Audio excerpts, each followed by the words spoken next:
Hello and welcome to Talkin Tigers. I'm Rachel Whittaker.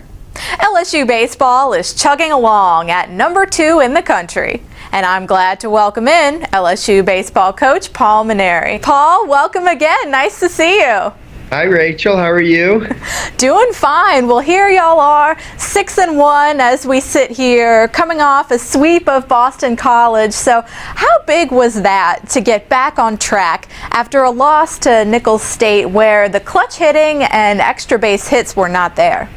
Well, actually winning the games obviously was important, they always are, but more important than anything, I just love the way we played the game. We played the game so much more confidently, so much more aggressively. The guys were really having fun and letting it rip out there, and that's the way I want to see them play. You know, I felt like we were just holding back against Nicholls, and that's not to take anything away from them. They clearly outplayed us and deserved to win, and they were the aggressor in the game, and we just needed to learn from that and become a much more confident and aggressive team, and I thought we did that this whole weekend against Boston College.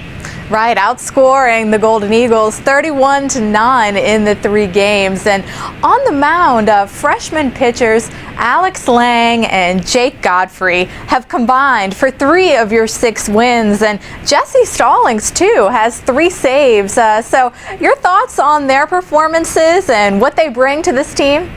Rachel, I'm so excited about all our freshman pitchers. We've really got a half a dozen of them that are helping us quite a bit. You mentioned Godfrey and Lang. They're 2 of our 3 weekend starters, but we have Doug Norman in the midweek, and then you have Austin Bain and Jesse Stallings coming out of the bullpen as well. But Alex Lang in particular has pitched really in a dominating fashion. He believe it or not, did not get as much a result as he should have for this past weekend. He struck out 9 batters in 5 innings, but we ended up giving up 4 runs in 1 inning, not so much of his own fault. I thought Jake Godfrey pitched much better his second time.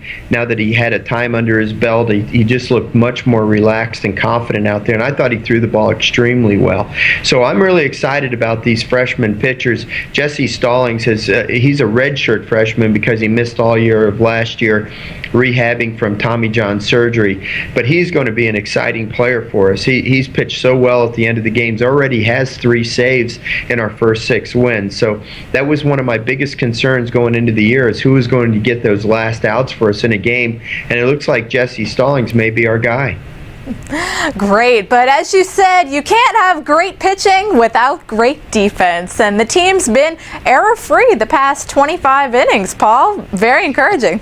I'll tell you, actually, I thought our defense has been pretty good most of the time. We actually have made several errors with our pitchers on the mound, and I know they're part of the team as well, but we don't practice defense with our pitchers as much as you do with your infielders, your catchers, and your outfielders. So I haven't really hit the panic button. I don't think our defense has been as poor as maybe the statistics show. And this past weekend, except for the couple errors that Jared Poche made on Friday on the pitcher's mound, the rest of the team played flawless, and we had some tremendous plays. I know Andrew Stevenson made an unbelievable catch to save a couple of runs one game. Our infield defense was airtight. Our catchers have been throwing guys out stealing. So I feel very confident with our defense. And as you mentioned, Rachel, you know, you can't have a great pitching staff if you don't have great defense behind them. Well, very good start there going into the midweek showdown that we're going to talk about on our next show. Paul, thanks a lot. Good to be with you, Rachel. And thank you for watching Talkin Tigers. Tune in on Wednesday for the second part of the interview. See you then.